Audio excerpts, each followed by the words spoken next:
My daughter decided that my life savings should belong to her husband, insisting I was too old to manage money.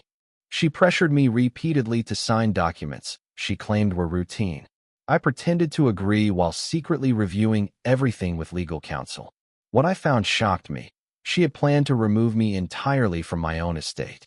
What happened next was rather unexpected. I will tell you everything.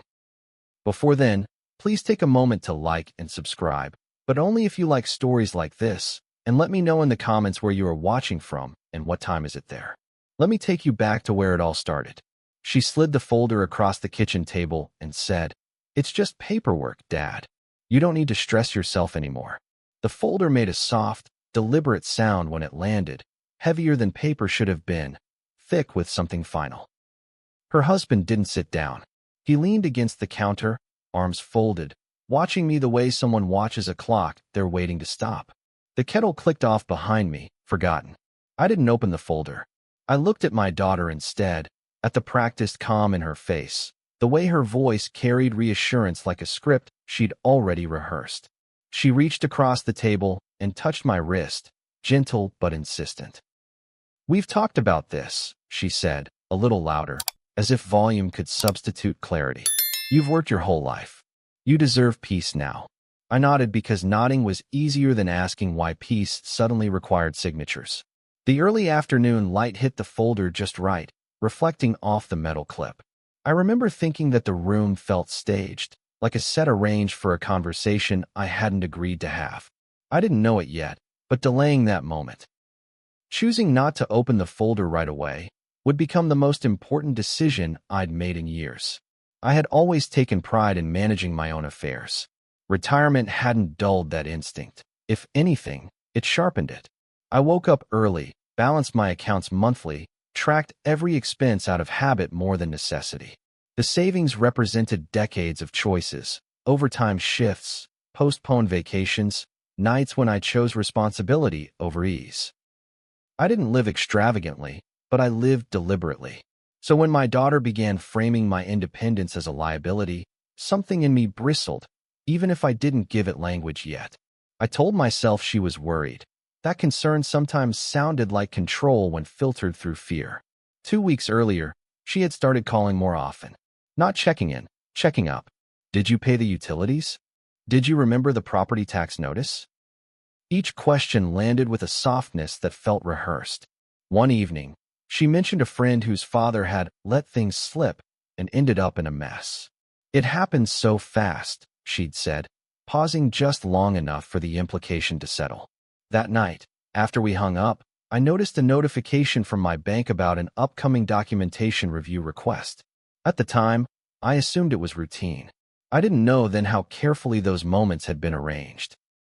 By the weekend, the pressure had shifted from suggestion to insistence. She showed up unannounced, folder in hand, saying she'd taken the liberty of organizing things. Her husband followed her in, polite but silent, nodding as if in agreement with a plan I hadn't heard. "We just want to simplify," she said, already laying papers out on the table like she owned the surface. I remember the smell of coffee going cold and the way my chest tightened, not with fear exactly, but with a strange sense of being outnumbered in my own home. I asked what the documents were. She waved the question away with a smile. "Estate stuff. Powers of attorney. Nothing you haven't already thought about."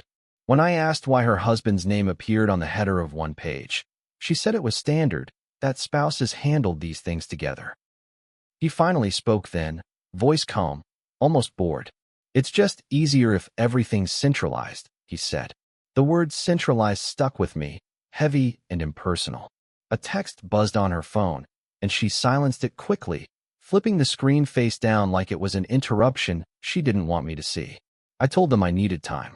She sighed, the sound carefully calibrated to express patience mixed with disappointment. "Dad, time is exactly what you don't have," she said, then softened it with a laugh, like it was a joke we were both supposed to enjoy. That was the first moment something inside me shifted from discomfort to awareness. Not panic, clarity. I said I'd review the papers that week. She hesitated, then nodded, gathering the folder but leaving a thinner stack behind. "Just look at these," she said. "They're the important ones." I watched them leave, the door clicking shut with a finality that lingered in the quiet. That night, I spread the papers out on my desk. The language was dense, intentionally so, full of phrases that circled around meaning without landing on it. Authority, beneficiary, irrevocable. Words that carried weight even when stripped of explanation. I didn't understand everything, but I understood enough to know that understanding was being discouraged. My phone buzzed again. Another message from my daughter reminding me to sign soon so we could all relax. I didn't respond. I closed the folder and placed it in the drawer instead, telling myself I'd revisit it in the morning. By Monday, the calls had resumed. She framed each one as concern, but the urgency bled through. Have you signed yet? Did you get a chance to read page 3? When I asked a question, just one, about a clause I didn't recognize, she brushed it aside. It's standard. Lawyers write things complicated on purpose. That answer lingered with me longer than it should have. If it was so standard, why discourage understanding?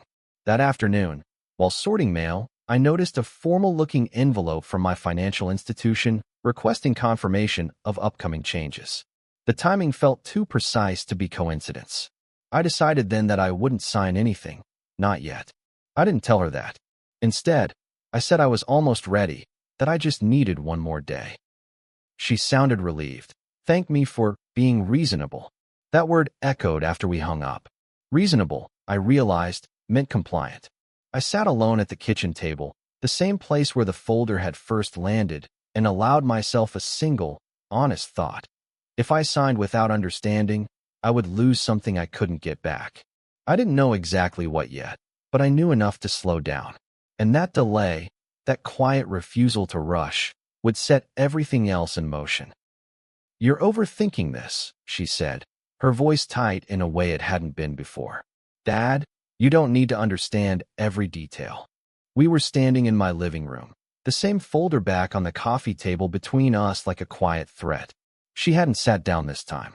Neither had I. Her husband stayed near the doorway, pretending to scroll through his phone while listening to every word. The sentence hung in the air longer than she probably intended, and something about it landed wrong. Too dismissive, too final. I didn't respond right away. I just looked at her, realizing that reassurance shouldn't require surrender. I told her I wanted to read everything carefully. Not skim, not trust summaries. Read. She exhaled sharply, the patience she'd practiced starting to thin at the edges. These documents are written by professionals, she said. They're not meant to be dissected line by line. That was the moment suspicion replaced discomfort. I had spent my entire adult life reading contracts, statements, fine print. No one had ever told me I wasn't meant to understand something that affected me directly. A message chimed on my phone then, another reminder from my bank about pending authorization changes. I noticed her eyes flick toward the sound before she caught herself. After they left, I sat down and opened the folder fully for the first time. I didn't rush. I read slowly, deliberately, letting each sentence settle before moving on. The structure was clever, I'd give them that. Authority was transferred in stages.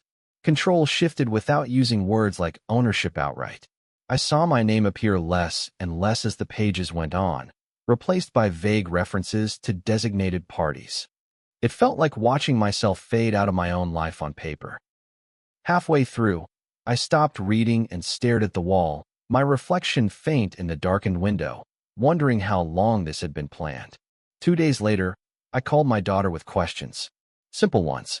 Clarifications anyone should be able to answer if their intentions were clean. She grew defensive almost immediately. "Why are you being like this?" she asked. "We're trying to help you." When I pointed out a clause that seemed to give decision-making power to her husband, she laughed. A short, humorless sound. "That's just for emergencies," she said. "You always imagine the worst." The line went quiet for a moment. Then she added, "Honestly, Dad, you're making this harder than it needs to be." I realized then that ease, for her, was the goal, not safety for me. That evening, an old friend called to check in. We talked about nothing important at first, weather, aches, mutual acquaintances. Eventually, I mentioned the paperwork in passing, trying to sound casual. He paused longer than usual before responding. "You've always been careful," he said. "Why the rush now?" The question echoed after we hung up. I couldn't answer it honestly without admitting what I was starting to see. I went back to the folder, rereading sections I'd skimmed before, and noticed patterns I'd missed. The way control consolidated, the way my role diminished. It wasn't care. It was replacement. By the end of the week, I'd made a decision I didn't share with anyone. I scheduled a consultation with a lawyer, quietly, deliberately, without telling my daughter. The office was small and understated, the kind of place that didn't rush you. When I handed over the documents, the lawyer read in silence, her expression neutral until it wasn't. She stopped halfway through, adjusted her glasses, and looked up at me with a seriousness that made my chest tighten. "Who prepared these?" she asked. I told her. She nodded once, slowly, and went back to reading without another word. While she reviewed the rest, my phone buzzed in my pocket. I didn't look at it, but I knew who it was. I could feel the weight of that expectation even without reading the screen. When the lawyer finished, she closed the folder carefully, as if the act itself required respect. "These documents," she said, choosing her words with precision, "effectively remove you from control of your assets. Completely." The room felt smaller after that. Not oppressive, clarifying. Like a fog lifting to reveal a drop I hadn't known was there. I didn't react the way I expected. There was no surge of anger, no shock sharp enough to knock the breath out of me.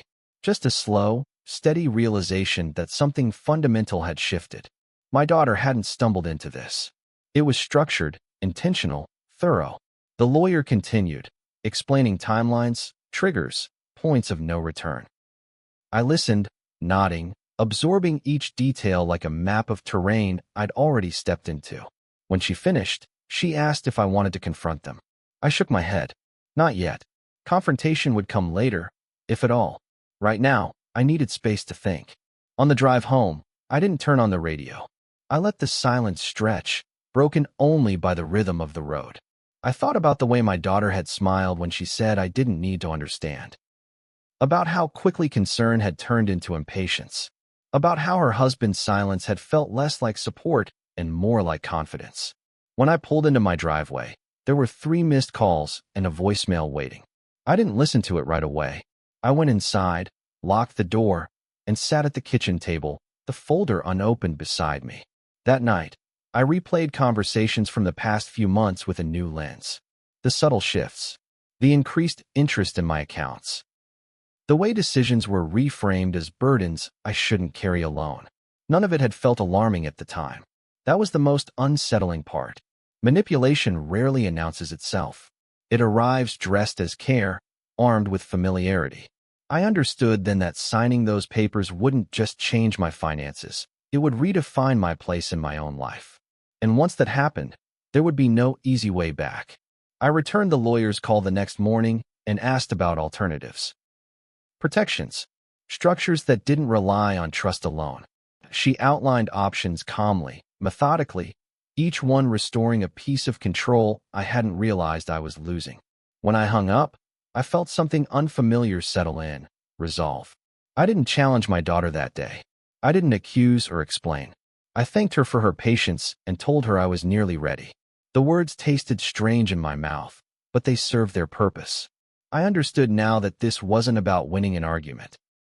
It was about survival, and whatever came next would change everything. "I'm ready to sign," I said into the phone, keeping my voice steady, measured, convincing enough to pass as relief. There was a pause on the other end, brief, but telling, before my daughter exhaled and laughed softly, like she'd been holding her breath for days. "I knew you'd come around," she said. "I'll bring everything by tomorrow." When the call ended, I stayed seated at the kitchen table, phone still in my hand, staring at nothing. Agreeing hadn't felt like surrender. It felt like strategy. And that distinction mattered more than anything at that point. The lawyer had warned me about this moment. Once they think you're compliant, she'd said, their guard drops. I hadn't fully understood what that meant until now. Almost immediately, the tone shifted. My daughter became warmer, more attentive, calling not to check progress but to chat, to reminisce, to reestablish a closeness that suddenly felt conditional. Her husband, too, grew more visible. He started offering suggestions about future investments, about optimizing assets once everything was streamlined. Each comment revealed more confidence, less restraint. It was as if the assumption of control had already granted them permission to plan my absence. I played my part carefully. I asked fewer questions, nodded more, expressed gratitude for their help. Each interaction felt like walking a narrow path. Too much enthusiasm would seem suspicious, too little would trigger pressure. I found myself measuring every response, every pause. It was exhausting in a way I hadn't anticipated. Not because I doubted my decision, but because pretending trust required more effort than real trust ever had. Still, I reminded myself that silence wasn't weakness. It was leverage, and I needed time. 2 days later, the lawyer sent over drafts of alternative structures. Trusts designed to protect assets without transferring control. Charitable vehicles that aligned with causes I cared about. Education, community health, organizations that had quietly supported my family years ago when no one else noticed. Reading through those documents felt different. Clear, respectful, written in a language that assumed I deserved to understand. For the first time in weeks, my chest loosened slightly. There were options, and more importantly, there was a way forward that didn't involve confrontation or collapse. My daughter arrived the next afternoon with fresh copies of the original documents, neatly organized, tabs labeled in bright colors like a presentation. She smiled more than usual, her movements efficient, practiced. "We'll make this quick," she said, laying everything out. Her husband sat beside her now, not hovering, not observing, participating. He pointed to sections, explained timelines, used phrases like, "Once we're in charge," before correcting himself with a laugh. "Once it's all handled," he amended. I watched him closely, noting the ease with which ownership slipped into his vocabulary. At one point, my daughter reached for my hand. "I know this has been stressful," she said softly. "But after today, you won't have to worry about any of this ever again." The words were meant to comfort. Instead, they clarified everything. Worry, to her, meant responsibility, autonomy, choice. She wasn't offering relief, she was offering erasure. I smiled back, squeezed her hand, and said I appreciated everything she'd done. Inside, something hardened. Not anger. Acceptance. The kind that comes when you stop hoping someone will change. That evening, after they left, I emailed the lawyer and told her to proceed. Not with their documents, with mine. We finalized the structure quietly, efficiently. Assets would be transferred into a charitable trust, irrevocable, legally airtight. I would retain advisory input, but no individual, family included, would have access, authority, or leverage.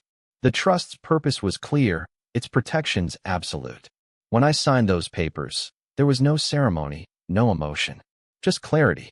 A sense of closing a door I hadn't realized was already ajar. The next few days passed in a strange calm. My daughter checked in, asking when I planned to submit the signed documents. I told her soon. That word bought me time without raising suspicion. Bank notifications began arriving. Confirmations, acknowledgments, changes processed. Each one felt like a small step away from the edge I'd been standing on. I kept them filed neatly, unread by anyone else. Control restored, piece by piece, without drama or accusation. It amazed me how much could be undone simply by refusing to explain myself prematurely.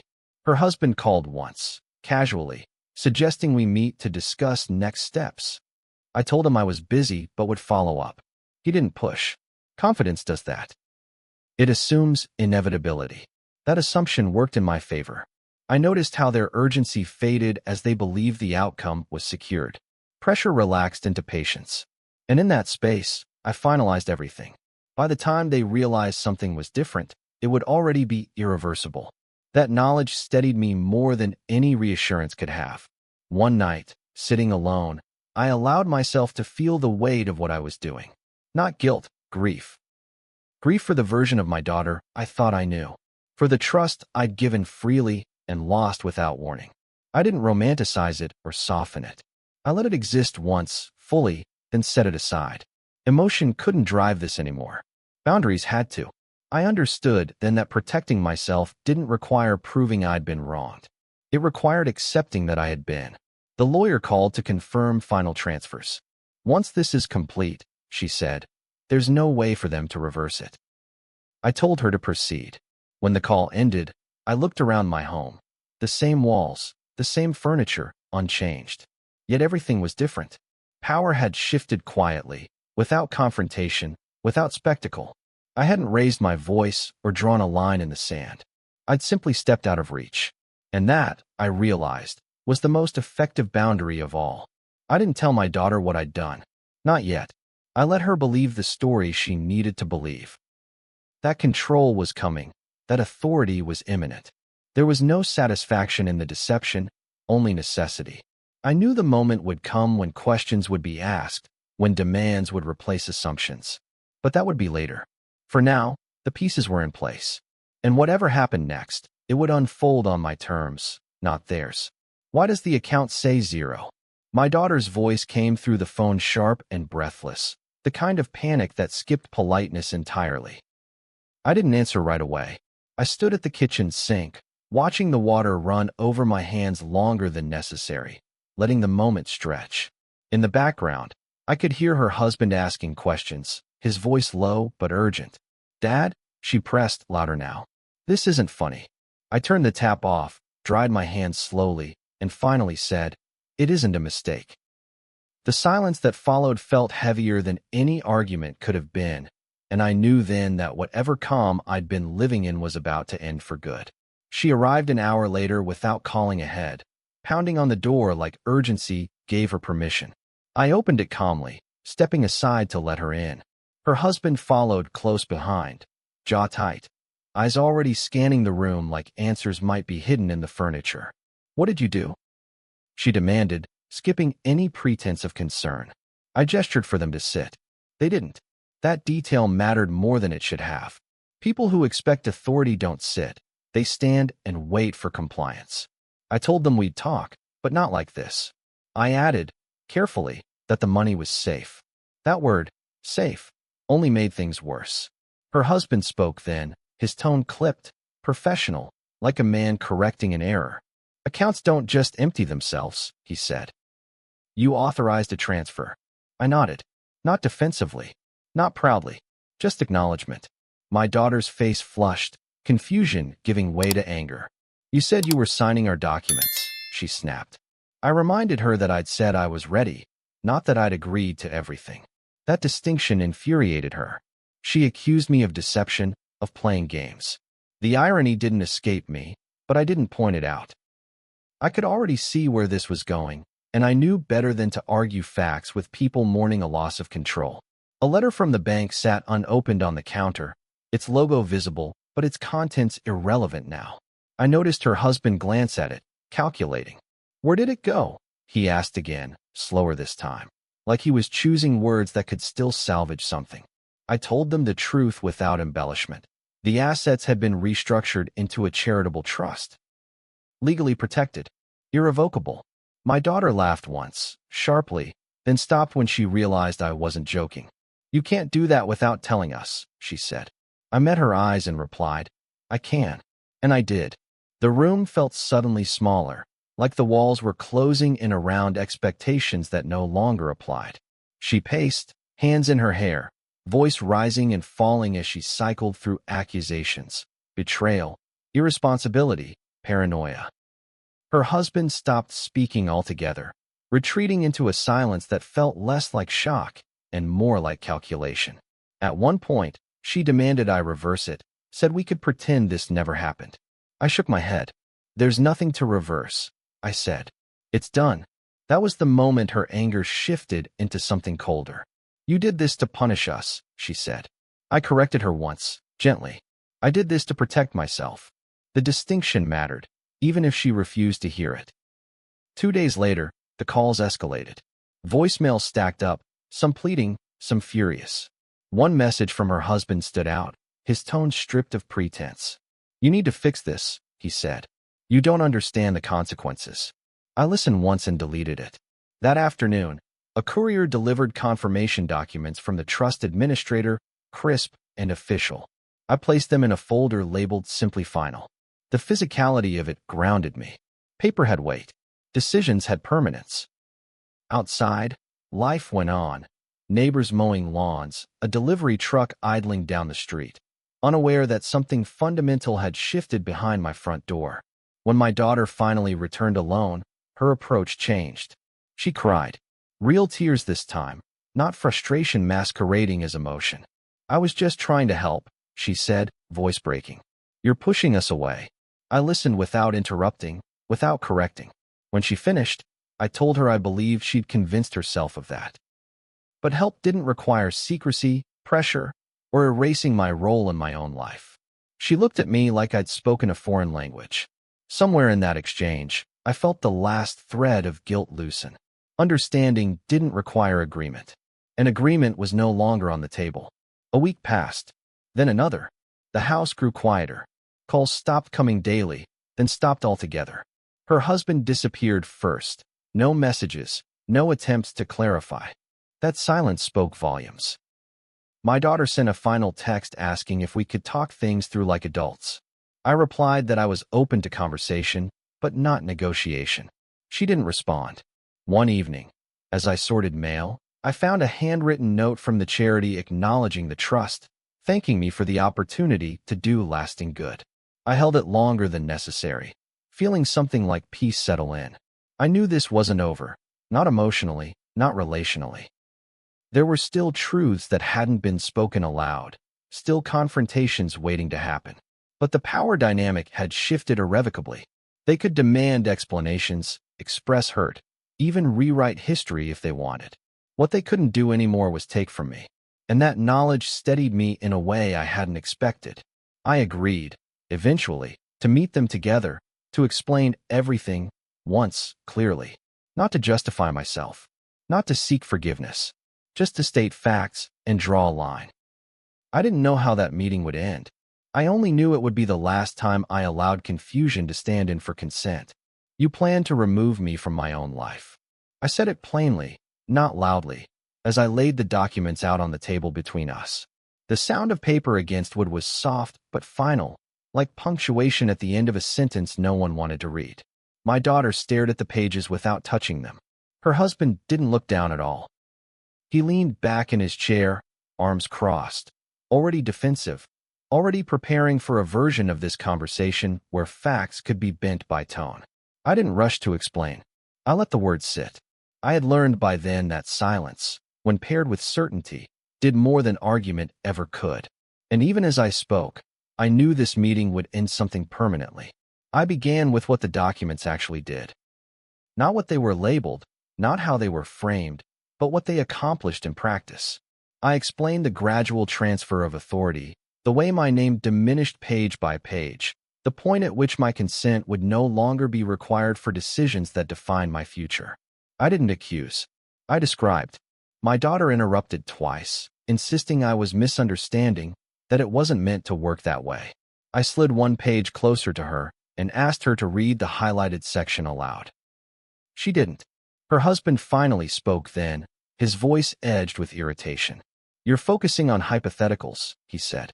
None of this would have happened without cause. That was the moment the mask slipped. Not anger, but entitlement. Cause, to him, was simply my continued existence as an obstacle. My daughter shook her head, eyes glossy, and said she never intended to hurt me. I believed that, in a limited way. Intentions, I'd learned, could coexist with outcomes that were still unforgivable. I told her that care didn't require urgency, secrecy, or pressure. That love didn't ask someone to sign away understanding. She opened her mouth to respond, then closed it again, realizing, perhaps for the first time, that there was no version of this conversation where those facts disappeared. Outside, a car passed slowly, tires crunching on gravel, an ordinary sound that underscored how extraordinary the moment felt to me. This wasn't a misunderstanding being resolved. It was a truth being named. When I explained the charitable trust, I watched their reactions carefully. My daughter's confusion came first, then disbelief. Her husband's response was quieter, colder. So you gave it away, he said flatly. I corrected him. I protected it. That distinction mattered more than anything else I said that day. The trust wasn't an emotional decision. It was a structural one. Irrevocable. Insulated. designed specifically to prevent exactly what had been attempted. I told them there was no appeal process, no workaround, no leverage left to apply. My daughter looked at me, then with something close to fear, not of loss, but of finality. She asked if there was anything they could do. I shook my head once. Slowly, her husband stood up. The chair scraped loudly against the floor, breaking the stillness. "You've made a mistake," he said, no longer bothering to soften his tone. "Family handles things internally." I met his gaze and replied, "Family doesn't erase people quietly." That was the last thing I said to him directly. He didn't argue. He didn't threaten. He simply nodded once, as if cataloging the moment, and walked out. The door closed behind him with a sharp click that echoed longer than it should have. My daughter didn't follow. She stayed seated, staring at the table like the answers might rearrange themselves if she waited long enough. After a long pause, she asked why I hadn't come to her first. The question landed heavier than any accusation. I told her the truth, that I had tried, in the only way I knew how, by asking questions, by slowing down, by refusing to rush. That each attempt had been met with dismissal.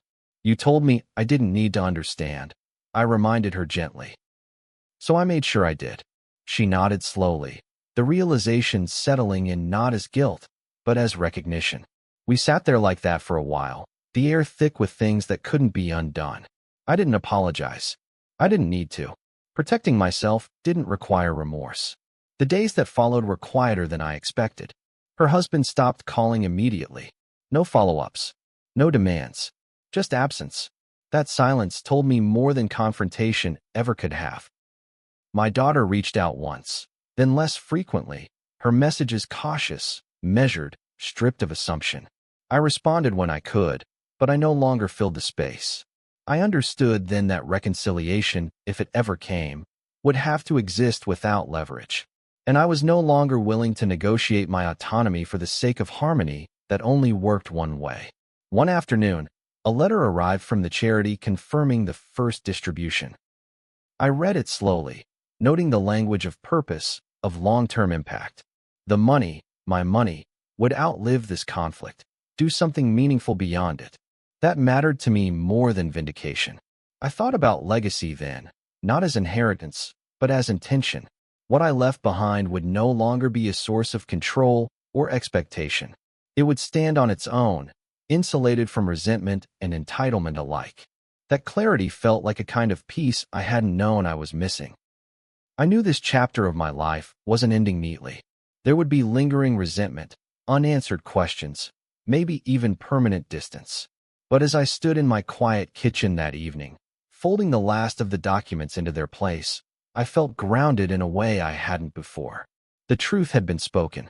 The line had been drawn. And while the cost was high, the alternative would have cost me far more. I didn't celebrate the outcome. I accepted it. And in that acceptance, I felt something settle that told me I was finally standing on my own terms again. Weeks later, my phone stayed silent, and the absence of sound felt louder than any argument we'd had. I noticed it most in the mornings, when I reached for the device out of habit and found no missed calls, no urgent messages demanding explanation or reversal. The quiet unsettled me at first. Silence has a way of forcing reflection, and I had more than enough of that already. But gradually, the stillness shifted from discomfort to relief. For the first time in months, nothing was being asked of me. No pressure, no urgency, no implication that my worth was tied to my compliance. That realization marked the true beginning of the boundary I had drawn.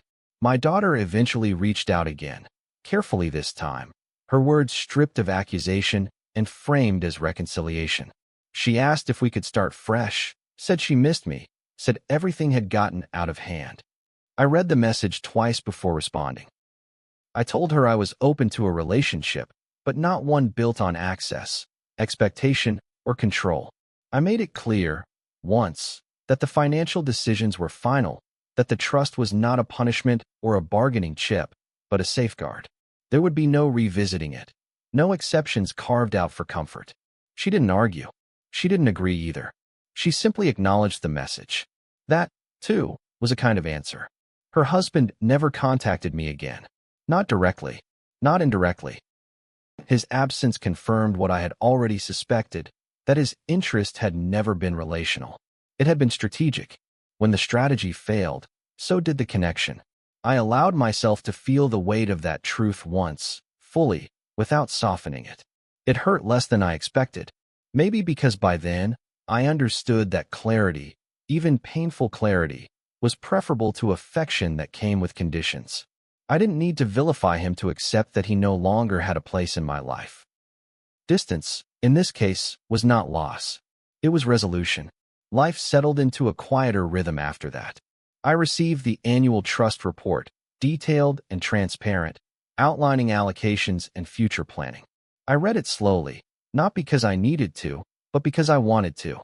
Each line represented intention preserved, resources directed toward causes that would outlast family conflict and personal disappointment. I felt a sense of dignity in that. Not pride exactly, but alignment. What I had built over a lifetime would no longer be a source of tension or entitlement. It would exist independently of my relationships, insulated from resentment and expectation alike. I thought often about aging during that time, not as decline, but as recalibration. There is a particular insult in being told you're too old to decide for yourself, especially when that claim comes from someone you raised. But there is also power in refusing to internalize that narrative. I hadn't lost clarity. I had gained perspective. I understood now that independence doesn't end with age. It simply requires firmer boundaries. The world grows more eager to manage you the older you get. Resisting that isn't stubbornness. It's self-respect. Occasionally, guilt tried to resurface, wearing familiar disguises. You should have explained more. You should have trusted her intentions. You should have softened the blow. Each thought arrived like an old habit, comfortable and persistent. And each time, I reminded myself of the facts. I had asked questions. I had slowed down. I had given opportunities for transparency. The boundary hadn't been drawn in anger. It had been drawn in response to pressure. That mattered. Boundaries don't require consensus to be valid. They require clarity. And mine was finally complete. One afternoon, a letter arrived from one of the organizations supported by the trust, thanking me for enabling programs that would reach people I would never meet. I held it longer than necessary, thinking about legacy not as inheritance, but as impact. My life's work had been redirected towards something larger than family approval or validation. That felt right. It felt clean. Whatever story my daughter chose to tell herself about what happened, this part of it belonged to me alone. And I no longer felt the need to justify it to anyone. I didn't rebuild the relationship the way it once was. That version of it no longer existed, and pretending otherwise would have been another form of denial. What I did build was peace, quiet, consistent, earned.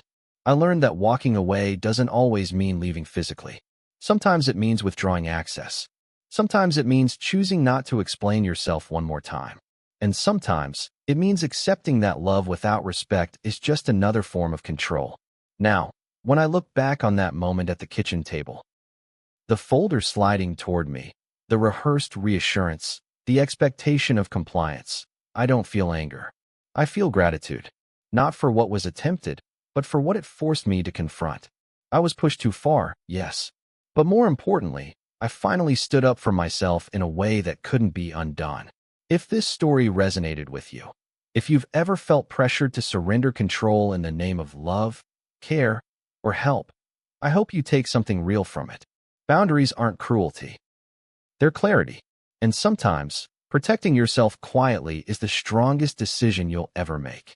If this story meant something to you, please like it so more people can find it. Share it with someone who might need to hear it.